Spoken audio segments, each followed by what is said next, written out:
नमामि समीशां निर्वाणरूपं विवं व्यापकं ब्रह्म वेदस्वरूपं निजं निर्गुणं निर्विकल्पं निरीहं चिदाकाशमाकाशवासं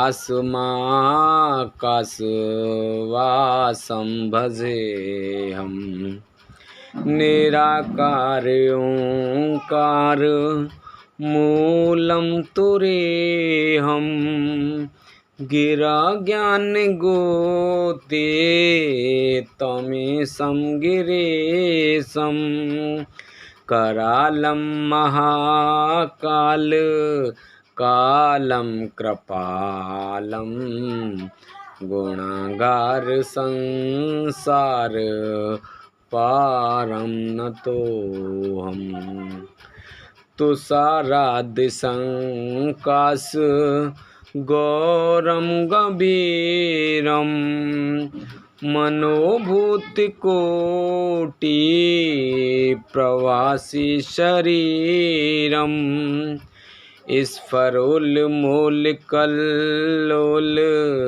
नीचार गंगा लसद बाल बालेन्दु कंठे भुजंगा चलत कुंडलं शुभ्र नेत्रं विशालं प्रसन्नमुनं नीलकंठं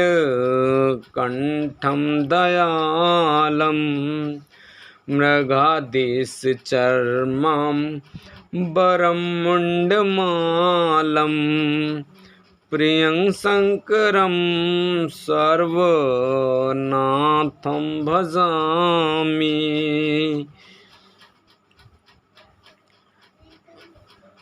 प्रचण्डं प्रगष्टं प्रगल्लं परेशम् अखंडम अजम भाने कोटि प्रकाशम त्रिशूल निर्मूल नमुशूल पाणिम भजेऽहं भवानी पतिं व्यावगम्यं कलातीत कल्याण कल्पांतकारी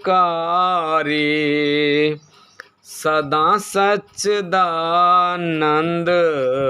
दाता पुरारी चिदानंद संदोह मोहापहारी प्रसिद्ध प्रसिद्ध प्रभु मनमथारी नयावद उमानाथ पादारविंदम भजन्ति अलोके परेवा नारायणम न तावद सुखम शांत संतापनाशम प्रसिद्ध प्रभो सर्वभूतादिवासं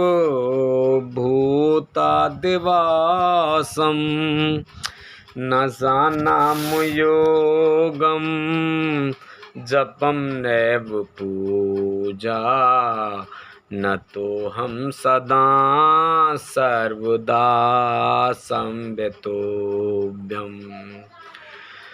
जरा जन्म दुःख्यो घटाताप्यमानं प्रभोपायापं नमामि शम्भो प्रभोपायापं नमामि शम्भो रुद्राष्टकं दि प्रोक्तं विपणे हर्तोषिये ये पठन्ति नरा भक्त्या तेषां शम्भु प्रसीदति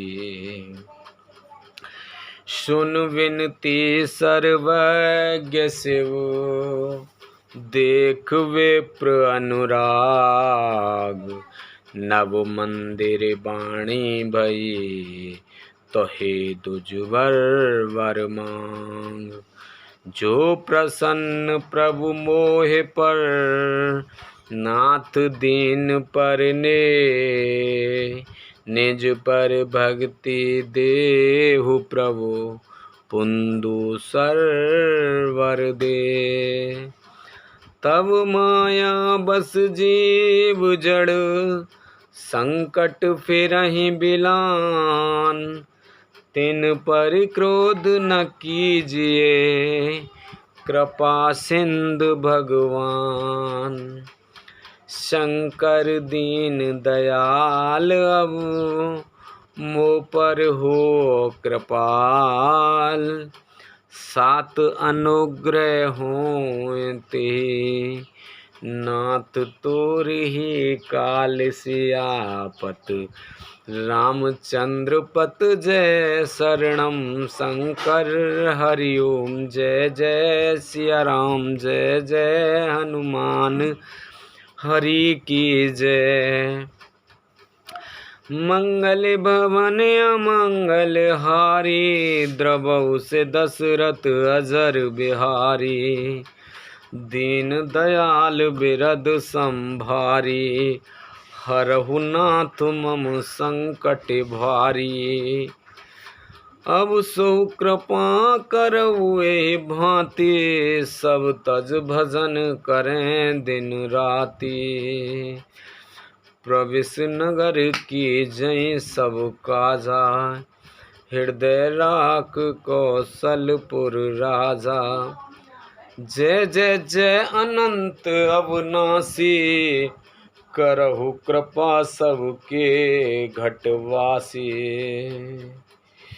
जय जय जय भोलेनाथ, तुम्हारी जय होवे।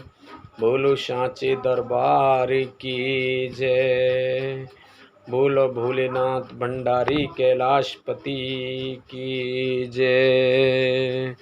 बोलो शिव भगवान की जय। माता पार्वती की जय। कार्तिक भगवान की जय। गणेश भगवान की जय। बोलो सभी दई देवतन की जय। बोलो तुलसा मैया, गंगे मैया, गैया मैया, संतोषी माता, पृथ्वी माता, कालका मैया, सभी दई देवतन की जय। बोलो शंकर भगवान की जय। भगवान की जय। बोल गणेश भगवान की जय।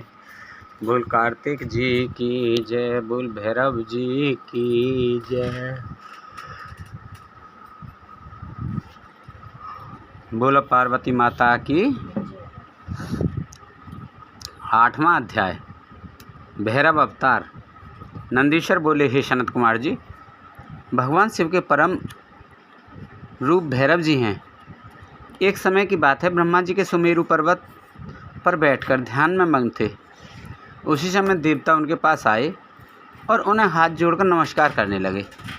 तत्पश्चात उन्होंने पूछा, हे ब्राह्मण, इस संसार में अविनाशी तत्व क्या है?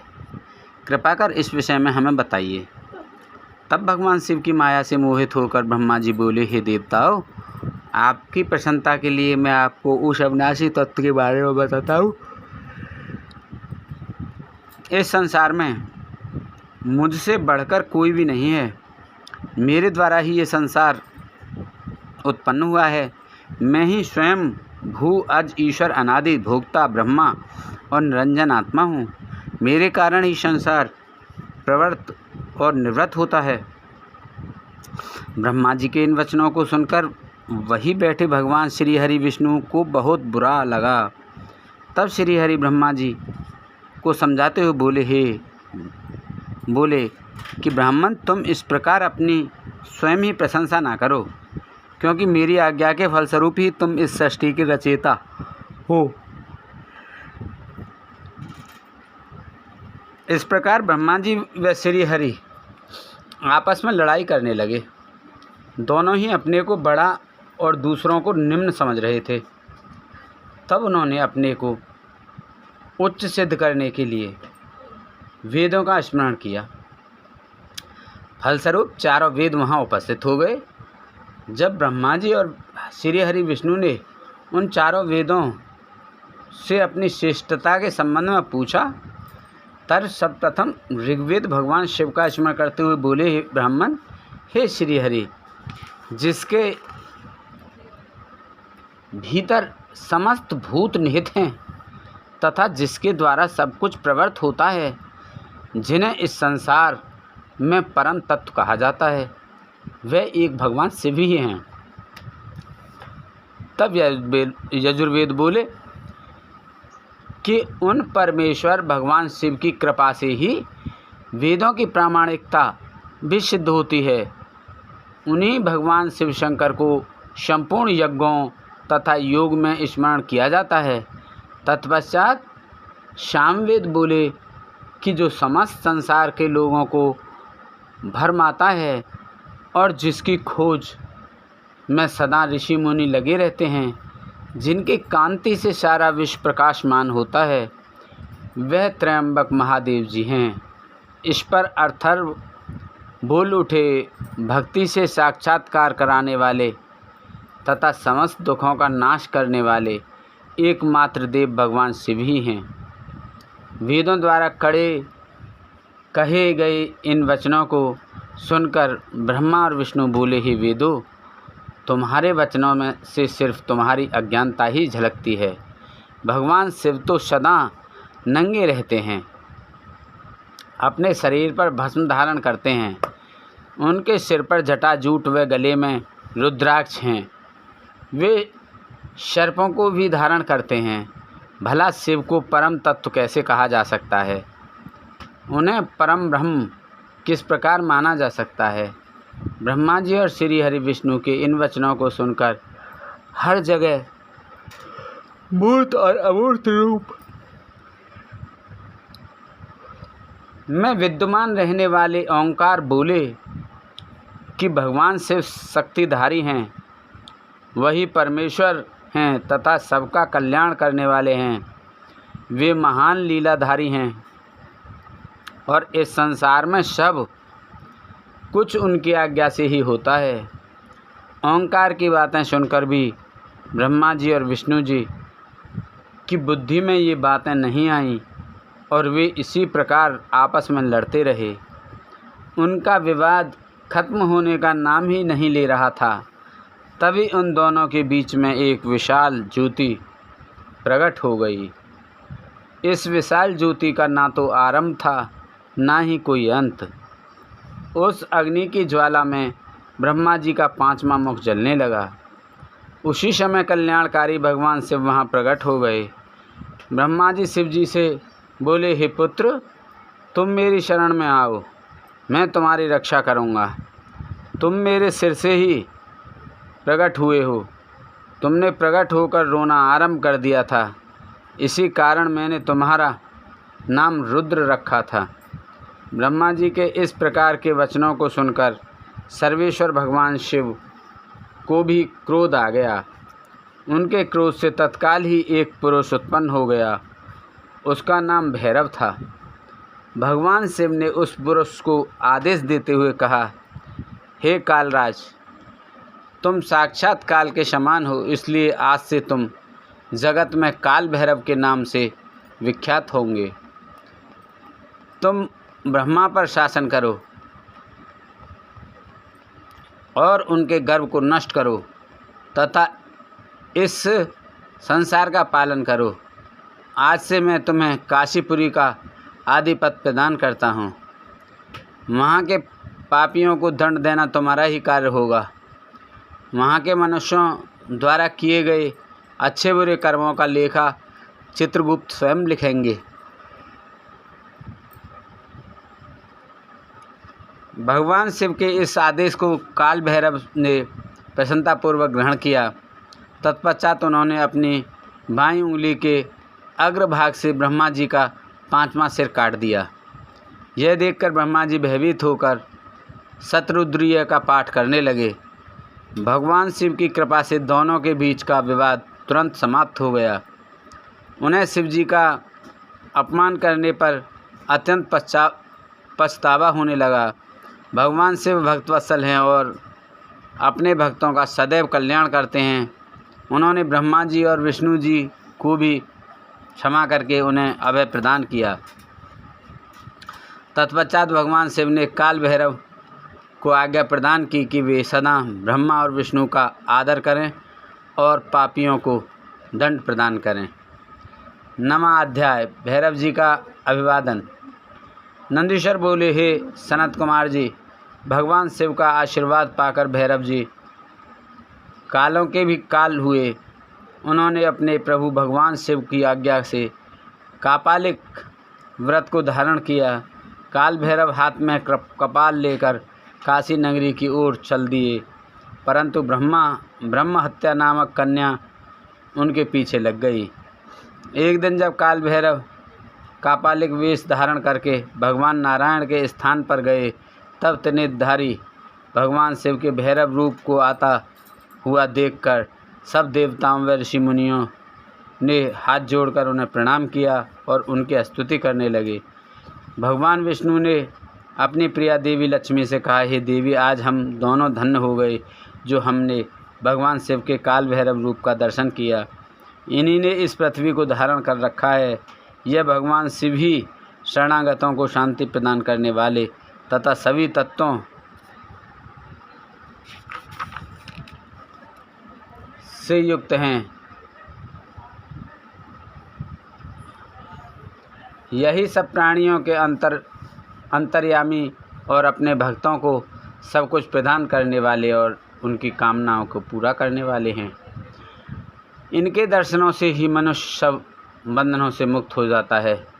काल भैरव जी को इस प्रकार भिक्षा मांगते हुए देखकर भगवान श्री हरि विष्णु ने उनसे प्रश्न किया कि हे भगवान, आप तो तीनों लोगों का राज्य प्रदान करने वाले हैं, भला आपको भिक्षा मांगने की क्या आवश्यकता पड़ गई। तब विष्णु जी के इस प्रकार के वचनों को सुनकर काल भैरव जी बोले, हे नारायण, मैंने ब्रह्मा जी के 5वें सिर को काट दिया था, इसलिए अपने द्वारा किए गए पाप का पश्चाताप करने हेतु मैं यह कर रहा हूँ। तब काल भैरव के इन वचनों को सुनकर भगवान विष्णु बोले, हे भैरव, आप तो समस्त दुखों का नाश करने वाले विघ्नहर्ता हैं। आप सदा ही लीलाएं करते रहते हैं। तब देवी ने भिक्षा के रूप में मनोरथी नाम की विद्या भैरव जी के भिक्षा पात्र में डाल दी। भिक्षा प्राप्त करके भैरव जी अन्य स्थान की ओर चल पड़े। तभी विष्णु जी ने भैरव जी के पीछे जाती हुई ब्रह्म हत्या को देखा और उससे कहा कि वह शिवजी का पीछा छोड़ दे, परंतु ब्रह्म हत्या ने कहा कि इस बहाने ही मैं शिवजी की सेवा करती हूँ। यह कहकर ब्रह्म हत्या फिर भैरव जी का पीछा करते हुए काशी नगरी के समीप आ गई।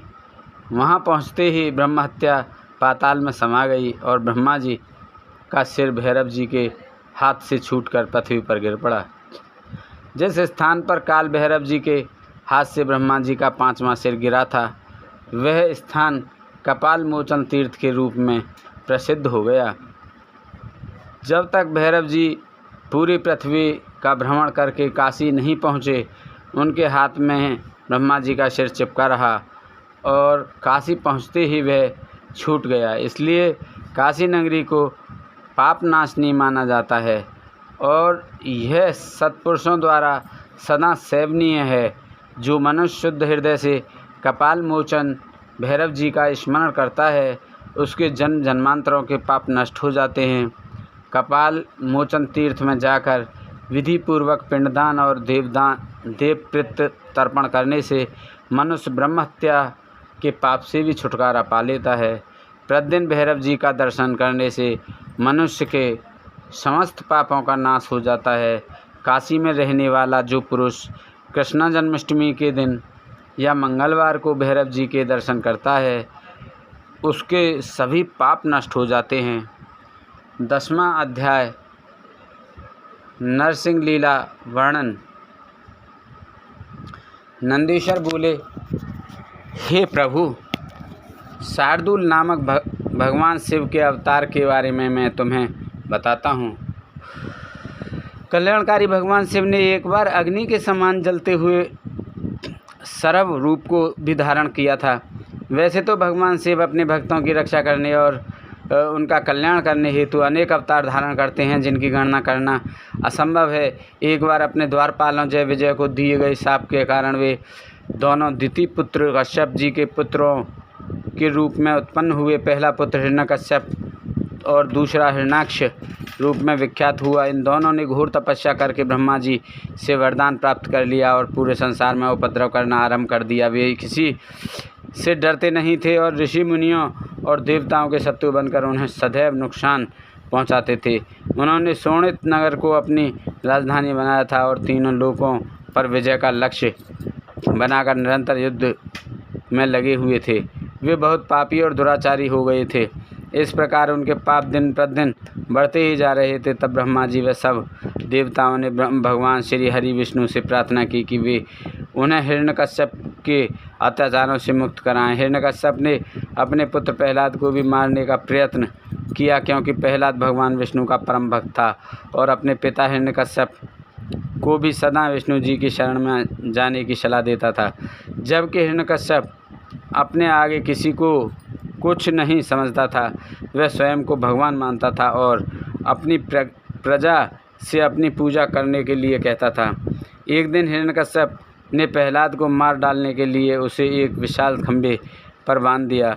भक्तवत्सल भगवान अपने भक्तों को कष्ट में देखकर सदा उनकी रक्षा करने के लिए आते हैं। भगवान विष्णु ने नरसिंह रूप धारण किया, जो कि आधा मनुष्य का था और आधा सिंह का, और उसी खंभे को फाड़कर प्रकट हो गए। उन्होंने देखते ही देखते युद्ध करने आए सभी दैत्यों का संहार कर दिया। तत्पश्चात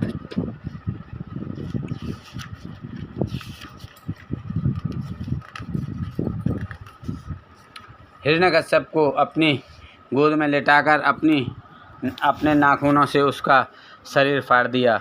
हिरण्यकश्यप के मरते ही सब देवता आनंदित हो उठे, परंतु जब नरसिंह रूप धारण किए हुए भगवान विष्णु का क्रोध शांत नहीं हुआ तो सभी चिंतित हो गए। तब अपने आराध्य भगवान विष्णु का क्रोध शांत करने के लिए उनके भक्त प्रहलाद ने उनकी स्तुति की। प्रहलाद की स्तुति से प्रसन्न होकर विष्णु जी ने उन्हें गले से लगा लिया, परंतु फिर भी उनके क्रोध को ज्वाला शांत नहीं हुई। तब सब देवता भक्तवत्सल कल्याणकारी भगवान शिव की शरण में गए और उनसे विष्णु के क्रोध को शांत करने की प्रार्थना की। उनकी प्रार्थना सुनकर सर्वेश्वर शिव ने उन्हें कहा, हे देवताओं, आप लोग चिंता का त्याग करके अपने अपने धाम को जाइए। मैं भगवान श्री हरि विष्णु को अवश्य शांत करूँगा। तब देवता प्रसन्नतापूर्वक अपने धाम को चले गए। 11वां अध्याय सरव अवतार। नंदीश्वर बोले, जब देवताओं की प्रार्थना सुनकर कल्याणकारी भगवान शिव ने उन्हें नरसिंह रूप का क्रोध शांत करने का आश्वासन देकर विदा कर दिया, तब उन्होंने प्रलंकारी भैरव रूप महाबली वीरभद्र को बुलाया। वीरभद्र को आदेश देते हुए शिव जी बोले, हे भैरव, नरसिंह के क्रोध की अग्नि को शांत कर देवताओं के भय को दूर करो। यदि वे आपके समझाने से न माने तो आप मेरे भाव भैरव का रूप दिखाकर उन्हें शांत करना। भगवान शिव की आज्ञा का पालन करते हुए भैरव तुरंत ही नरसिंह जी का क्रोध शांत करने के लिए चल पड़े। नरसिंह जी के पास पहुंचकर भैरव जी ने उन्हें नमस्कार करने के उपरांत इस प्रकार कहा, हे माधव, आपने इस संसार को सुखी करने हेतु यह अवतार धारण किया है।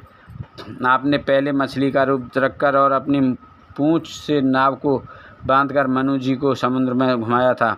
पृथ्वी का उद्धार करने के लिए ही आपने वराह रूप धरा था। तत्पश्चात आपने वामन अवतार ग्रहण करके बलि को बांधा था। अब आपने अपने भक्तों के कष्टों को दूर करने के लिए नरसिंह रूप धारण किया है। प्रभु, आप ही सबके दुखों का नाश करने वाले हैं। आपने जिस कार्य की सिद्धि हेतु नरसिंह रूप धारण किया था वह कार्य पूर्ण हो चुका है। इसलिए अब आप इस भयंकर रूप को त्याग दीजिए और पुनः अपना मनोहारी रूप धारण कर लीजिए। वीरभद्र के इन वचनों को सुनकर नरसिंह जी के क्रोध की ज्वाला और भड़क उठी और वे बोले, तुम यहाँ से तुरंत चले जाओ, वरना मैं इस पूरे संसार का संहार कर दूंगा। मेरे अंश से ही ब्रह्मा और इंद्र प्रकट हुए हैं, मैं ही सबका स्वामी हूँ। इस प्रकार विष्णु जी के कहे वचनों को सुनकर वीरभद्र को बहुत क्रोध आया। तब वे बोले, क्या आप संसार के संहर्ता भगवान शिव को भी नहीं जानते हैं? मैं उन्हीं की प्रेरणा से यहाँ आया हूँ। आप अहंकार का त्याग कीजिए, क्योंकि ना तो आप इस सृष्टि के सृजन करता हैं, न पोषण करता और ना ही संहार करता। उन्हीं परमेश्वर शिव की कृपा से आप अनेक अवतार धारण करते हैं। आपके कर्म रूपधारी का सिर भगवान शिव की अस्थिमाला की शोभा बढ़ा रहा है। आपके पुत्र ब्रह्मा का 5वां सिर भी मैंने काट लिया है। इस संसार में हर तरफ भगवान शिव की ही शक्तियाँ फैली हुई हैं। उन भक्तवत्सल भगवान शिव की ही शक्ति से आप मोहित हो रहे हैं। हे नरसिंह, आप तत्काल ही अपने इस क्रोध और अहंकार को छोड़कर पुनः अपने शांत रूप में आ जाएं, अन्यथा भगवान शिव की आज्ञा से यहाँ पधारे मुझ भैरव रूपी क्रोधी का वज्र आप पर पड़ेगा, जिससे आप तत्काल मृत्यु को प्राप्त हो जाएंगे। 12वां अध्याय, शिव द्वारा नरसिंह के शरीर को कैलाश ले जाना। सनत कुमार जी बोले, नंदीश्वर जी, भगवान शिव के अवतार काल भैरव ने जब क्रोधित होकर नरसिंह रूप धारण किए विष्णु जी को इस प्रकार क्रोध से फटकारा, तब आगे क्या हुआ? क्या उन्होंने भैरव जी की आज्ञा का पालन किया या फिर क्रोधित काल भैरव ने श्री विष्णु जी के नरसिंह रूप का संहार कर दिया? नंदी, आप जल्दी से मेरी इस जिज्ञासा को शांत करिए। महामुनि सनत कुमार जी के इन वचनों को सुनकर नंदीश्वर बोले, भैरव जी के वीरभद्र रूप के इन वचनों को सुनकर नरसिंह जी, जो कि पहले से क्रोध से भरे हुए थे, और अधिक क्रोधित होकर वीरभद्र पर झपट पड़े। तब वीरभद्र ने उन्हें अपनी भुजाओं में कसकर पकड़ लिया। वीरभद्र के इस प्रकार पकड़ने से नरसिंह जी अत्यंत व्याकुल हो उठे। तत्पश्चात वीरभद्र ने उन्हें इसी प्रकार कसकर पकड़े रखा और उन्हें लेकर उड़ गए।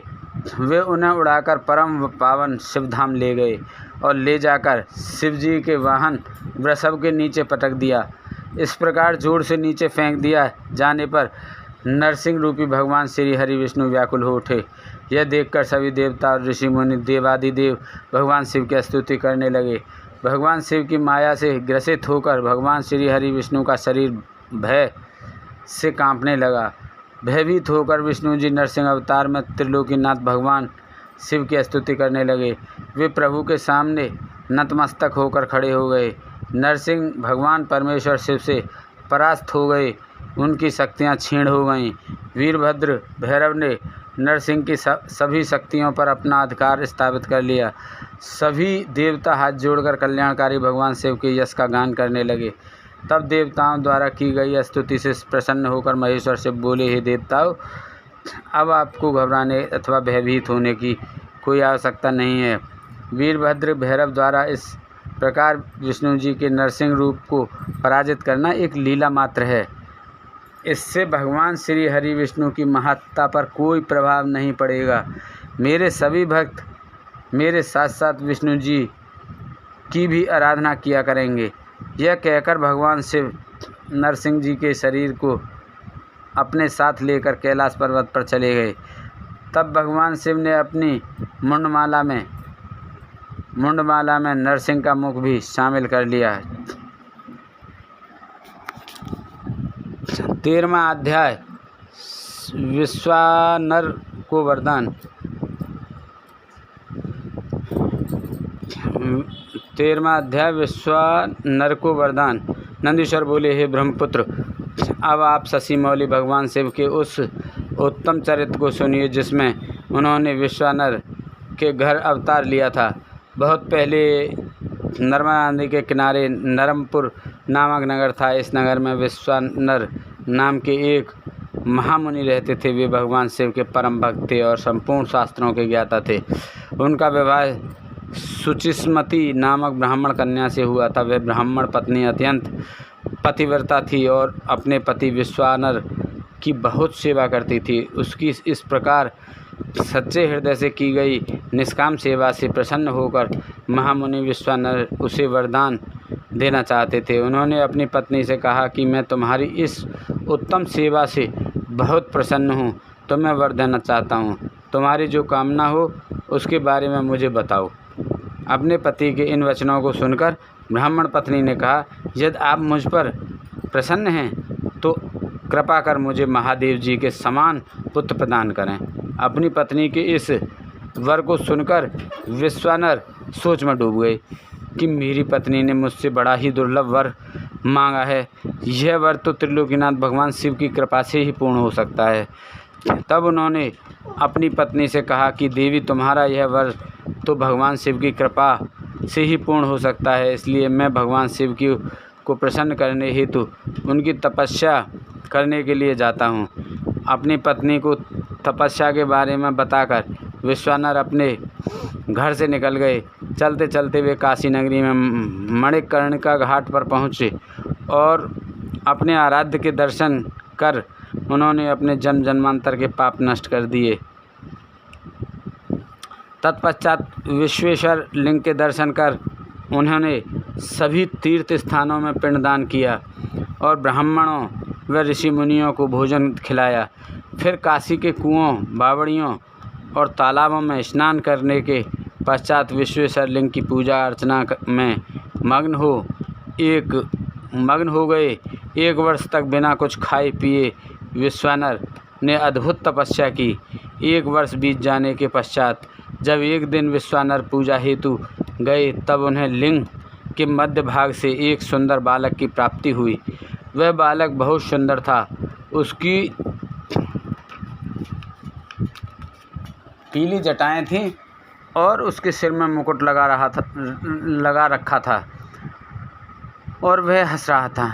ऐसे अद्भुत बालक को पाकर महामुनि बहुत प्रसन्न हुए। उन्होंने भगवान शिव का बहुत बहुत धन्यवाद किया और उनकी स्तुति करने लगे।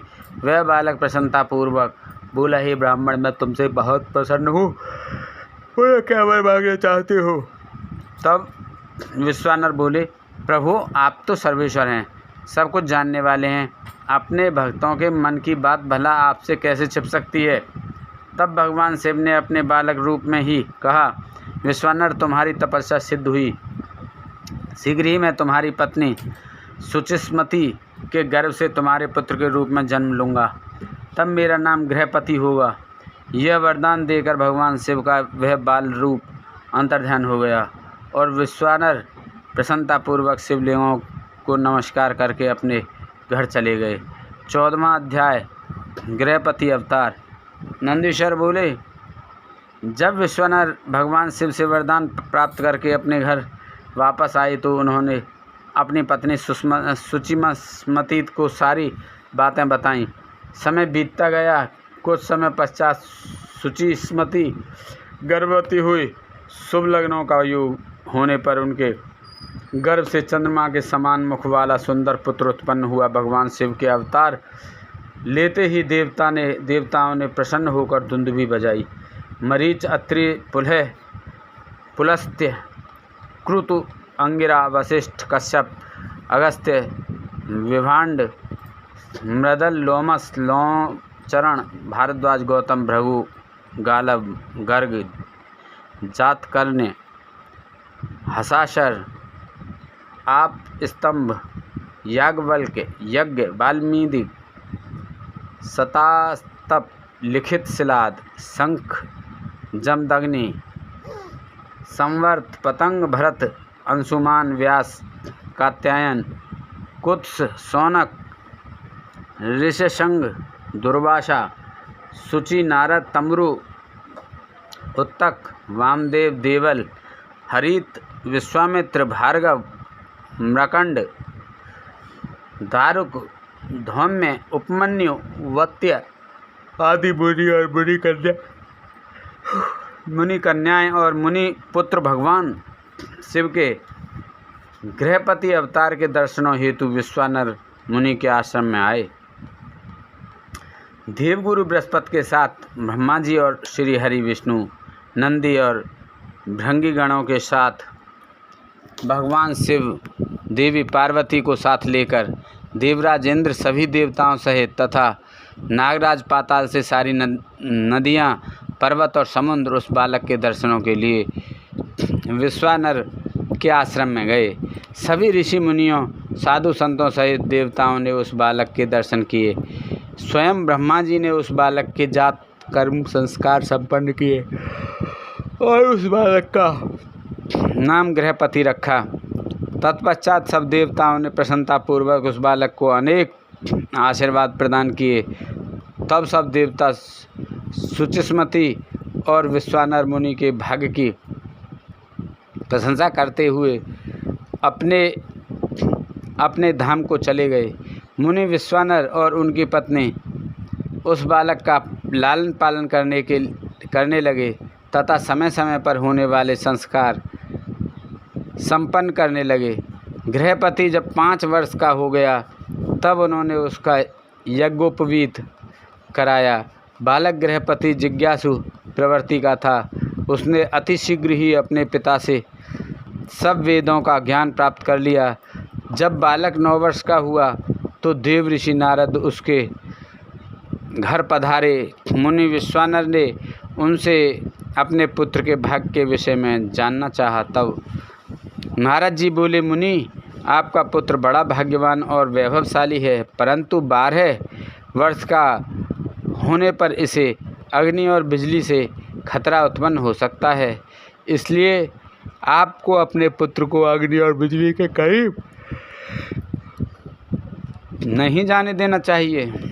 ऐसे वचन कहकर देव ऋषि नारद उस बालक को अपना आशीर्वाद देकर वहाँ से चले गए। 15वां अध्याय। गृहपति को शिवजी से वर प्राप्ति। नंदीश्वर बोले, हे महामुनि, जब इस प्रकार की बातें बताकर देव ऋषि नारद वहाँ से चले गए तब अनेक वचनों से देवी सुचिस्मति और विश्वानर को बहुत दुख पहुँचा और वे दोनों बड़े जोर जोर से रोने लगे। शोक में रोते हुए वे दोनों मूर्छित हो गए। फिर पहले तो मुनि विश्वानर ने अपने को संभाला और फिर अपनी पत्नी को समझाते हुए बोले, देवी, इस प्रकार रोकर कुछ भी नहीं होगा, इसलिए तुम इस प्रकार रोना बंद करो। फिर वे दोनों अपने पुत्र गृहपति को ढूंढने लगे। उस समय उनका पुत्र घर से बाहर था। जब वह वापस आया तो अपने माता पिता को इस प्रकार रोता हुआ देखकर उनसे पूछने लगा कि आप इस प्रकार क्यों रो रहे हैं। अपने पुत्र के इस प्रश्न को सुनकर देवी सुचिस्मति ने गृहपति को अपने गले से लगा लिया और रोते हुए ही उसने नारद जी द्वारा कही गई बातें कह दी। यह सुनकर गृहपति तनिक भी विचलित नहीं हुआ और अपने माता पिता को समझाने लगा कि आप इस प्रकार दुखी ना हों। मैं मृत्यु विजयी शिव मंत्र को जपकर मृत्यु से अपनी रक्षा कर लूँगा। अपने पुत्र की साहसपूर्ण बातें सुनकर माता पिता दोनों बहुत प्रसन्न हुए और बोले कि मृत्युंजय भगवान शिव की आराधना करने से अवश्य ही सारे विघ्न दूर हो जाते हैं, अतः तुम उनकी शरण में जाओ, वे तुम्हारा कल्याण करेंगे। अपने माता पिता से आशीर्वाद लेकर बालक गृहपति काशी चला गया। वहाँ उसने स्नान करने के पश्चात शिवलिंग के दर्शन किए। विश्वेश्वर लिंग का दर्शन करने के पश्चात उसे बहुत प्रसन्नता हुई और वह अपने को भाग्यशाली मानने लगा कि उसे प्रभु के दर्शन हो गए। तब उसने वहीं एक शिवलिंग स्थापित किया। वह प्रतिदिन उस लिंग को 108 घड़ों में गंगा जल भरकर स्नान कराता था और फिर विधि पूर्वक उनकी आराधना करता था। उसका मन सदा ही शिव चरणों का स्मरण करता रहता था।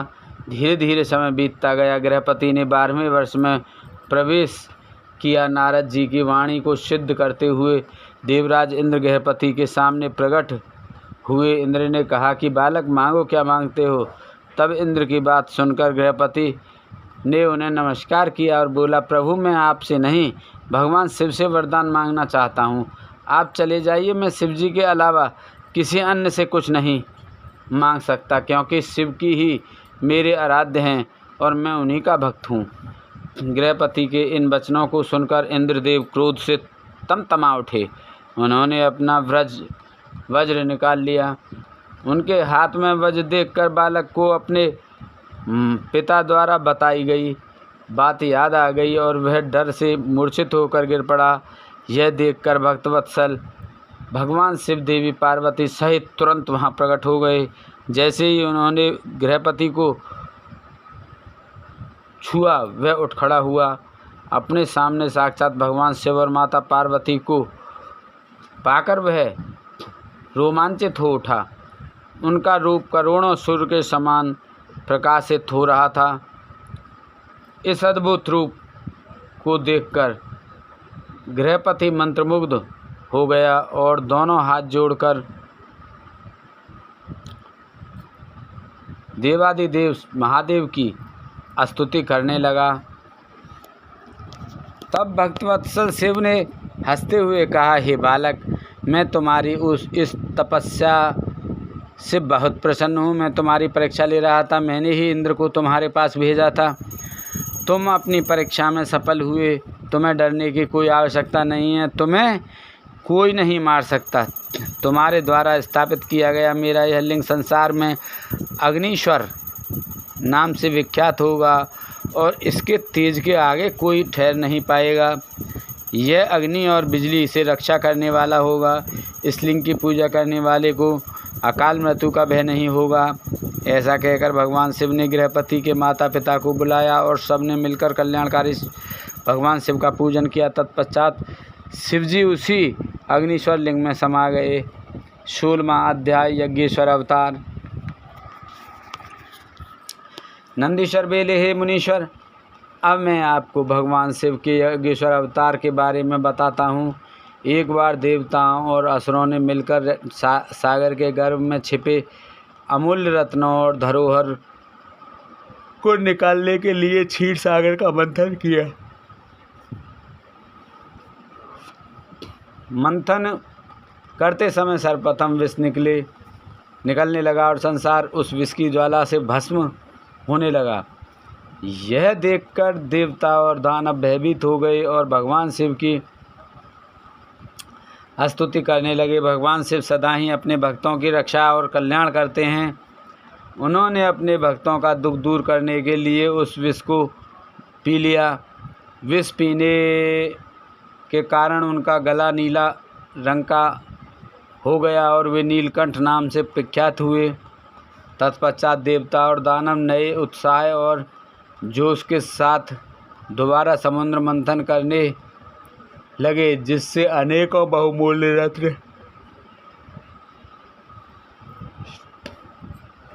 रत्न हीरे जवाहरात और अमृत का प्रादुर्भाव हुआ। अमृत निकलने पर देवताओं और असुरों में युद्ध होने लगा। तब राहु नामक असुर अमृत कलश चुराकर भाग खड़ा हुआ। यह दस चंद्रमा ने देख लिया और उसका पीछा किया।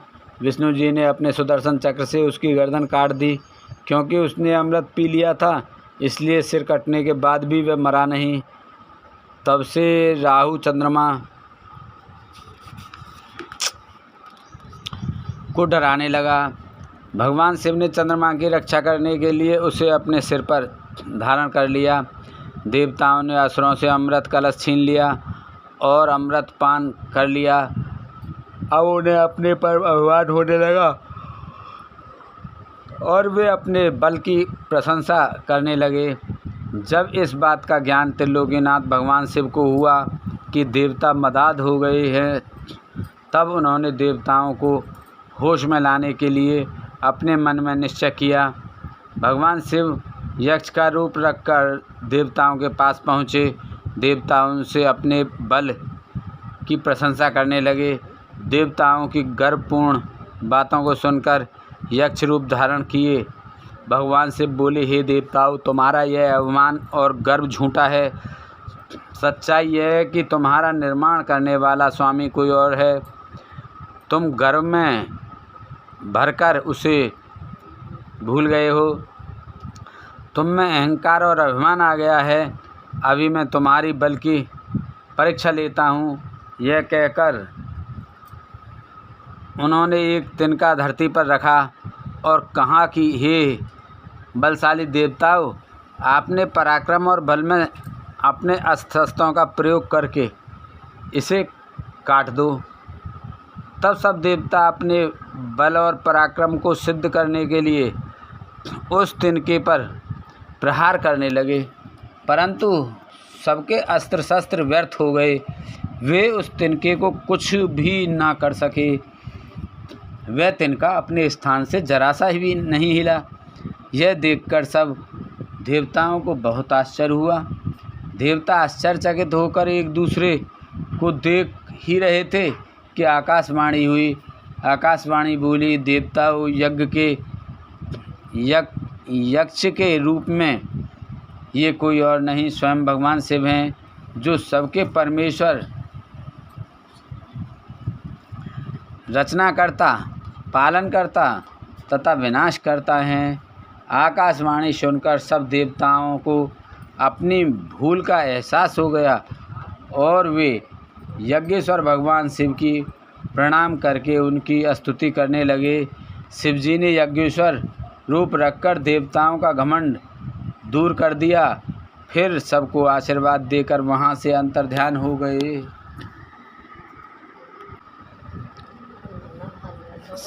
17वां अध्याय शिव दशावतार।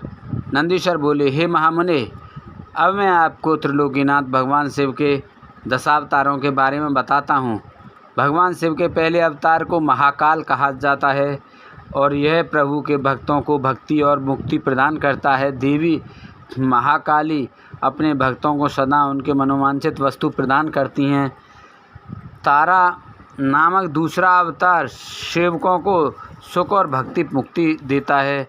भील नामक तीसरा भुवनेश अवतार भुवनेश नामक भील शक्ति का है।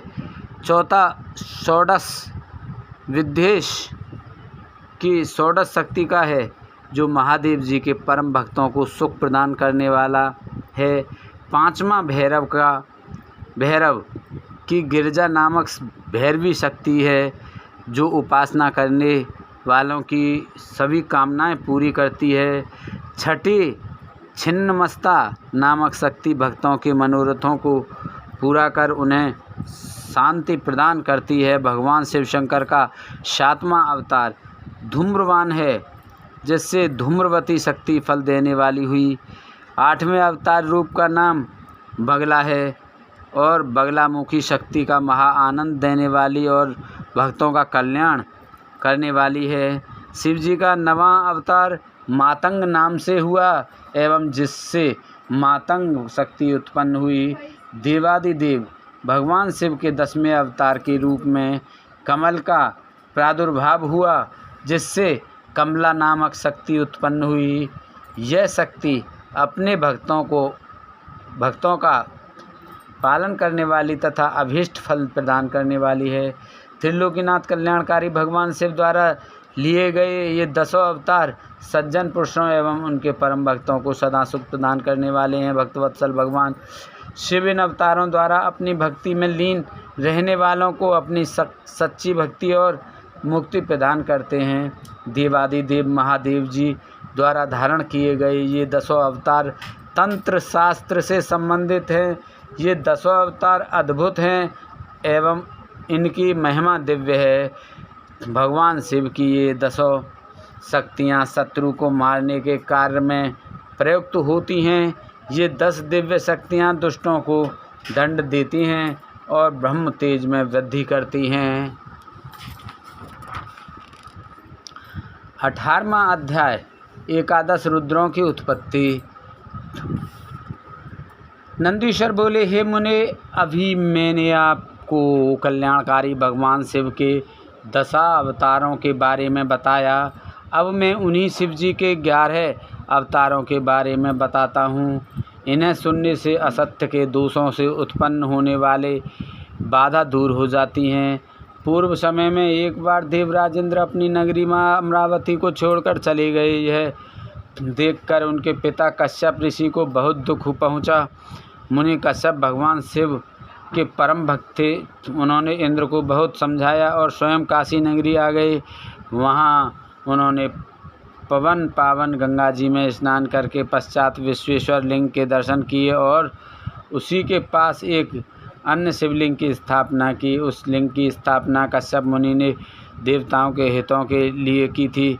फिर ये उस शिवलिंग की नित्य विधि पूर्वक पूजा अर्चना करने लगे और तपस्या में लीन रहने लगे। इस प्रकार दिन बीतते गए। एक दिन प्रसन्न होकर भगवान से प्रकट हुए और बोले, हे मुनि कश्यप, मैं आपकी आराधना से प्रसन्न हूँ, मांगो क्या मांगना चाहते हो, मैं तुम्हारी इच्छा अवश्य पूरी करूँगा। तब भगवान शिव के वचन सुनकर कश्यप मुनि बहुत प्रसन्न हुए और महादेव जी की स्तुति करने लगे। फिर बोले, हे भगवान, मैं अपने पुत्र के दुख से बहुत दुखी हूँ, आप मेरे पुत्र का दुख दूर कीजिए। आप मेरे घर में मेरे पुत्र के रूप में उत्पन्न होकर मुझे सुख प्रदान कीजिए। कश्यप मुनि के वर को सुनकर शिव जी ने तथास्तु कहा और वहाँ से अंतर्ध्यान हो गए। तब कश्यप मुनि भी प्रसन्नता पूर्वक अपने घर वापस आ गए। उन्होंने सब देवताओं को अपने वरदान के बारे में बताया, जिसे जानकर सब देवता बहुत प्रसन्न हुए। भगवान शिव अपने द्वारा दिए गए वरदान के फलस्वरूप कश्यप मुनि के यहाँ उनके पुत्र के रूप में जन्मे। कश्यप मुनि ने प्यार से उनका नाम सुरभि रखा। सुरभि के जन्म पर बड़ा उत्सव हुआ। सभी देवताओं ने प्रसन्न होकर फूल बरसाए, अप्सराएं नृत्य करने लगीं तथा चारों दिशाओं में मंगल ध्वनि गूंजने लगी। देवताओं ने कश्यप मुनि को बहुत बहुत बधाई दी। तत्पश्चात सुरभि के बड़े होने पर उनसे कपाली, पिंगल, भीम, विरूपाक्ष, विलोहित, शास्ता, अजपात, आपिर्बुद्ध, शंभु, चंड तथा भव नामक 11 रुद्रों ने जन्म लिया। इन 11 रुद्रों ने देवताओं की रक्षा करने तथा उनका हित करने हेतु अनेकों असुरों का वध किया। फिर उन्होंने दैत्यों द्वारा अधिकृत किया स्वर्ग का राज्य वापस ले लिया और उस पर फिर से देवराज इंद्र का राज्य हो गया। ये 11 रुद्र आज भी देवताओं की रक्षा करने के लिए स्वर्ग में विराजमान रहते हैं। 19वां अध्याय दुर्वासा चरित्र। नंदीश्वर बोले, हे महामुने, परम तेजस्वी तपस्वी महर्षि अत्रि, जो देवी अनसुईया के पति थे, ब्रह्मा जी की आज्ञा से ऋक्ष कुल नामक पर्वत पर, जो कि विंध्याचल के पास में स्थित था, पुत्र की कामना से घोर तपस्या की। उनकी तपस्या दिन प्रतिदिन और भीषण होती जा रही थी, जिससे तेज से अग्नि की ज्वाला प्रकट हुई और उससे सब लोग जलने लगे। तब सब देवताओं ने मिलकर ब्रह्मा जी से प्रार्थना की। ब्रह्मा जी सब देवताओं को साथ लेकर भगवान श्री हरि विष्णु जी की शरण में गए।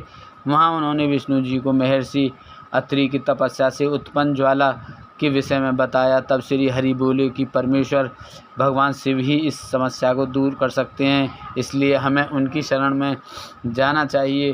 तत्पश्चात श्री हरि ब्रह्मा जी व अन्य देवताओं को साथ लेकर भगवान शिव की शरण में गए। कैलाश पर्वत पर पहुंचकर सबने त्रिलोकीनाथ भगवान शिव को नमस्कार किया और उनकी स्तुति करने लगे। उन्होंने महादेव जी को अत्रि मुनि की तपस्या के बारे में बताया। तत्पश्चात तीनों ब्रह्मा, विष्णु और शिव जी अत्रि मुनि को वरदान देने के लिए गए। उनके पद चिन्हों को पहचान कर अत्रि मुनि ने उन तीनों की अलग अलग स्तुति करनी आरंभ कर दी। अत्रि बोले, हे ब्रह्मा, विष्णु, शिव, आप सभी इस संसार में सबसे लिए आदरणीय और पूजनीय हैं। आप सबके ईश्वर हैं और इस सृष्टि का सृजन, रक्षा और विनाश करने वाले हैं। भगवान, मैंने तो पुत्र प्राप्ति हेतु भगवान शिव का पूजन आराधना किया था, परंतु आप तीनों एक साथ दर्शन पाकर मैं धन्य हो गया। प्रभु, मुझे मेरा इच्छित वरदान प्रदान कीजिए। मुनि अत्रि की प्रार्थना सुनकर त्रिदेव बोले, हे महामुने, हम तुम्हारी उत्तम तपस्या से प्रसन्न हैं। हम तीनों देवता एक समान ही हैं और हम में से एक ही अंश है। हमारे वरदान से तुम्हारी 3 पुत्र होंगे, जो हम तीनों के अंश होंगे। यह कहकर ब्रह्मा, विष्णु और शिव वहाँ से अंतर्ध्यान हो गए। अत्रि मुनि वरदान पाकर खुशी से झूम उठे और वापस अपने आश्रम में चले गए। वहाँ पहुंचकर उन्होंने अपनी पत्नी अनसुईया को वरदान के विषय में बताया, जिसे सुनकर वे भी हर्षित हो उठी। समय बीतता गया। निर्धारित समय पर देवी अनसुईया ने 3 पुत्रों को जन्म दिया, जो कि स्वयं भगवान शिव, ब्रह्मा और विष्णु का अंश थे। ब्रह्मा जी के अंश से चंद्रमा, विष्णु जी के अंश से दत्त तथा भगवान शिव के अंश से दुर्वासा जी की उत्पत्ति हुई। दुर्वासा जी ने सूर्यवंश में उत्पन्न राजा अवरीश, जो कि सप्तद्वीप के स्वामी थे, की परीक्षा ली।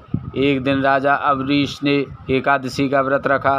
तब दुर्वासा जी अपने शिष्यों को साथ लेकर उनके राजमहल में गए। उधर अवरीश ने सब ब्राह्मणों को भोजन कराने के उपरांत जैसे ही जल पिया, दुर्वासा ऋषि वहां पहुंचकर उन पर नाराज होने लगे।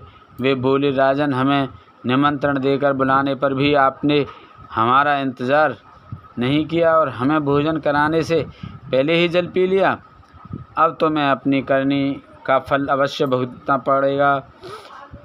यह कहकर दुर्वासा जी ने राजा अवरीश को साप से भस्म करना चाहा, परंतु उसी समय उनकी रक्षा हेतु सुदर्शन चक्र आ गया और वह दुर्वासा मुनि को ही जलाने लगा। तभी आकाशवाणी हुई कि दुर्वासा जी अवरीश भगवान शिव का अंश हैं। यह सुनकर सुदर्शन चक्र शांत हो गया। तब राजा अवरीश ने दुर्वासा जी के चरण पकड़ लिए और उन्हें उत्तम भोजन करा कर विदा किया। एक बार दुर्वासा जी ने मर्यादा पुरुषोत्तम श्री राम की परीक्षा ली। उन्होंने श्री राम से कहा कि आपके और हमारे बीच होने वाली बात में कोई बीच में ना आए। जब वे दोनों एकांत में बैठकर वार्तालाप कर रहे थे, लक्ष्मण वहाँ चले आए। तब रामचंद्र जी ने अपने प्राण के अनुसार अपने भाई लक्ष्मण का त्याग कर दिया।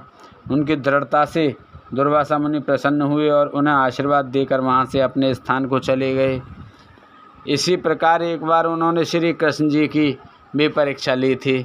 जब भगवान विष्णु ने कंस का वध करने के लिए कृष्णावतार लिया, उस समय उनकी प्रसिद्धि चारों ओर फैल गई। वे ब्राह्मणों को प्रेम भाव से जिमाते थे। उनकी ख्याति के कारण एक बार दुर्वासा जी कृष्ण की परीक्षा लेने के लिए पहुंच गए। उनकी सेवा से प्रसन्न होकर उन्होंने कृष्ण को वज्र के समान शरीर होने का वरदान प्रदान किया। एक बार द्रौपदी ने दुर्वासा जी को स्नान करते देखकर उन्हें वस्त्र दान किया था। तब उसके फलस्वरूप दुर्वासा जी ने उन्हें वरदान दिया था कि जब तुम पर विपत्ति आएगी तो यह वस्त्र बढ़कर तुम्हारी रक्षा करेगा। और दुर्योधन द्वारा किए गए चीरहरण के समय उसी वरदान ने उनकी रक्षा की थी। इस प्रकार मुनि दुर्वासा ने उन अनेक वरदानों से प्राणियों की रक्षा की। 20वां अध्याय, हनुमान अवतार। नंदीश्वर बोले, हे महामुने, एक समय की बात है कि 20वां अध्याय, हनुमान अवतार। नंदीश्वर बोले, हे महामुने, एक समय की बात है कि भगवान शिव, जो कि महान लीलाधारी हैं, भगवान श्री हरि विष्णु का मोहिनी रूप देखकर उन पर मोहित हो गए। कामदेव के बाणों से आहत होकर रामचंद्र जी के कार्यों को सिद्ध करने हेतु उन्होंने अपना वीरपात कर दिया। तब उस वीर को पत्ते पर रखकर सप्तऋषियों ने देवी अंजनी के कान में पहुंचा दिया। समय आने पर देवी अंजनी गर्भवती हुई और उन्होंने महाबली और पराक्रम युक्त वानर रूपी शरीर वाले हनुमान को जन्म दिया। बाल्यकाल में हनुमान बड़े ही वीर व पराक्रमी थे। वे बहुत चंचल भी थे।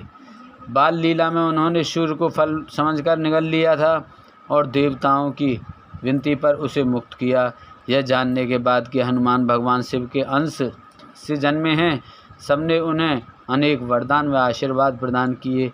सूर्यदेव की कृपा से उन्हें सारी विद्याएं प्राप्त हुईं। बालपन से ही हनुमान के हृदय में श्री राम का निवास था। भक्ति भावना से उनकी आराधना और सेवा करना ही उनका ध्येय था।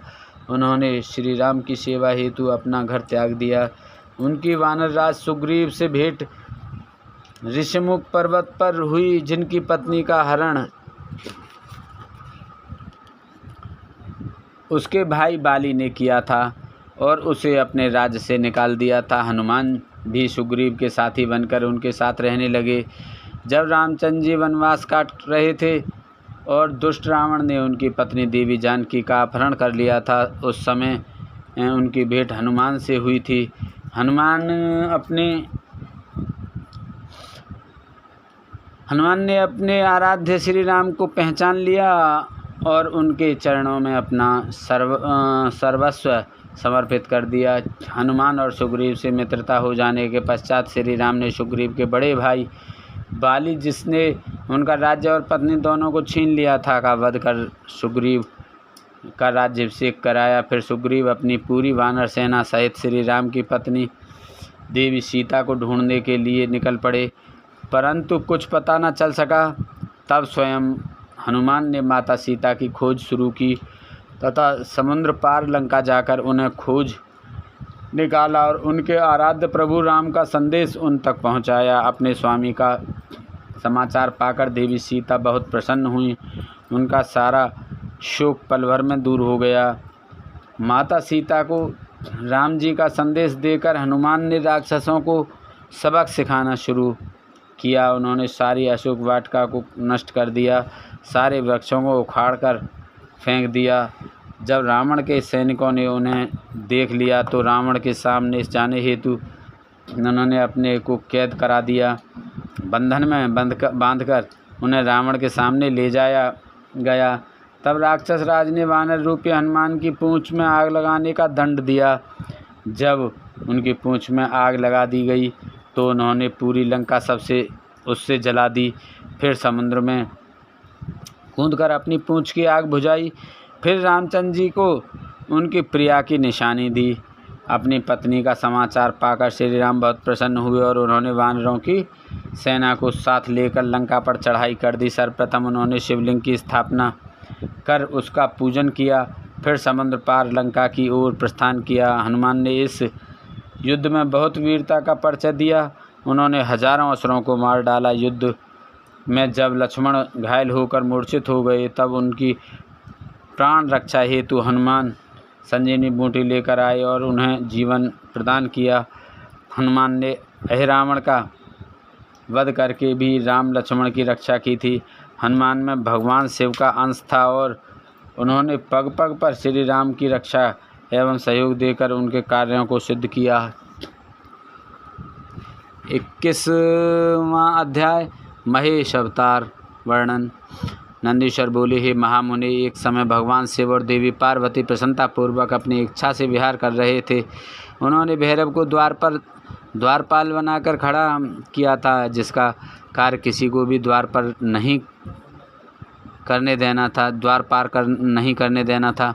उधर दूसरी ओर भगवान शिव और अपनी प्राणवल्लभा देवी पार्वती के साथ लीलाएं कर रहे थे और उनसे विनोदपूर्ण बातें कर रहे थे। बात करते हुए काफ़ी समय बीत गया। तभी देवी पार्वती की कुछ सखियां जो राजमहल में ही थीं वहां उनके कक्ष में आ गईं। तब वे भी महादेव जी के पास बैठकर उनसे लीलाओं के वर्णन को सुनने लगीं। काफ़ी देर तक उन सखियों से भगवान शिव की बातें करते देख देवी पार्वती को क्रोध आ गया। वे गुस्से से महल के बाहर जाने लगीं। द्वार पर खड़े द्वारपाल भैरव ने देवी पार्वती को देखा तो उसके मन में विकार आ गया। वह उन्हें साधारण स्त्री समझकर घूरने लगा।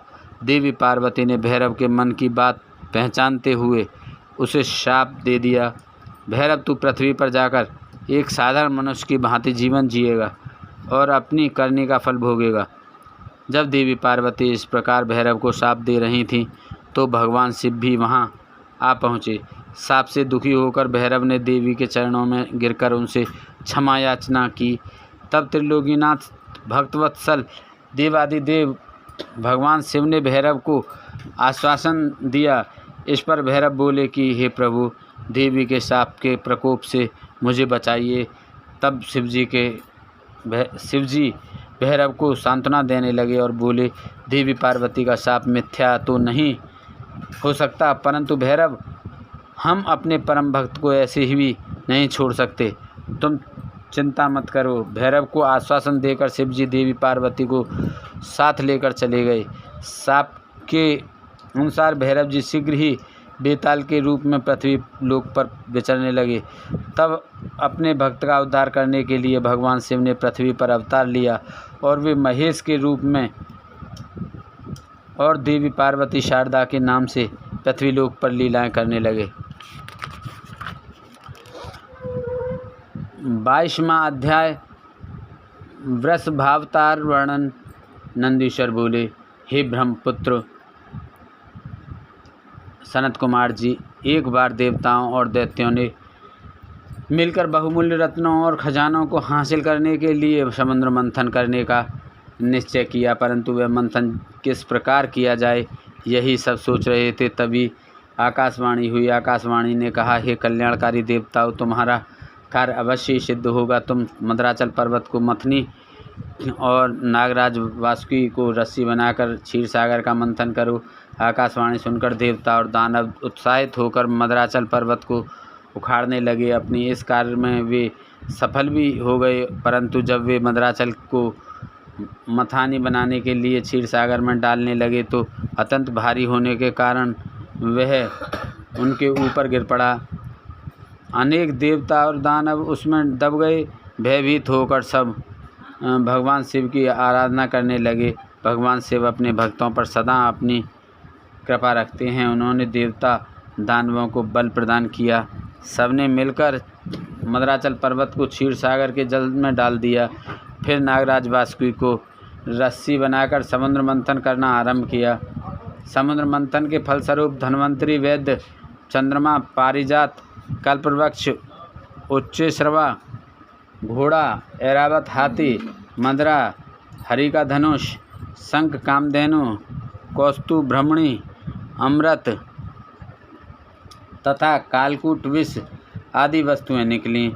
साथ ही परम सुंदर मनोहर रूप एवं धन वैभव की स्वामिनी देवी लक्ष्मी भी निकलीं। भगवान श्री हरि विष्णु ने देवी लक्ष्मी, शंख, कौस्तुभ, मणि तथा गदा को ग्रहण किया। सूर्यदेव ने उच्च सर्वा नामक घोड़े को लिया। इंद्रदेव ने परिजात, कल्पवृक्ष और ऐरावत हाथी से देवलोक की शोभा बढ़ाई।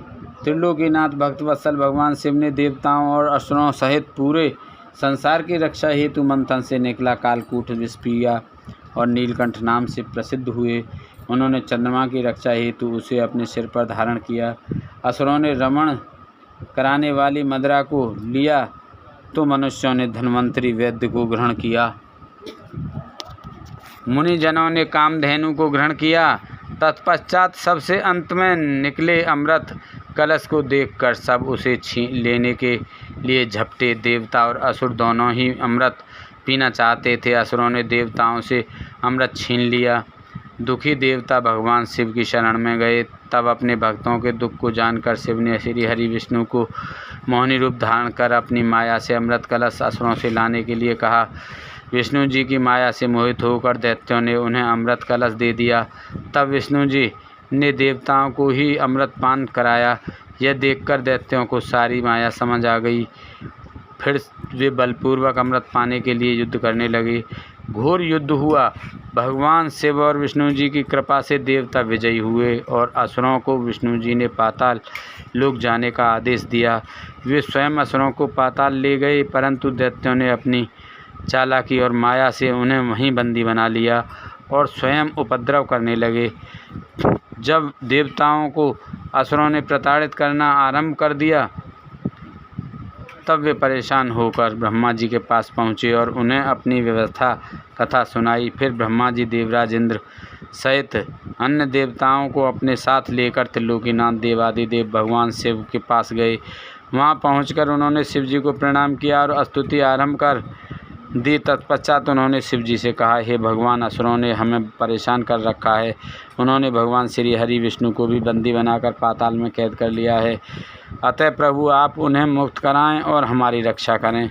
देवताओं की प्रार्थना सुनकर भगवान शिव ने उन्हें रक्षा का आश्वासन देकर विदा किया और स्वयं देवताओं के कल्याण हेतु वृषभावतार धारण किया।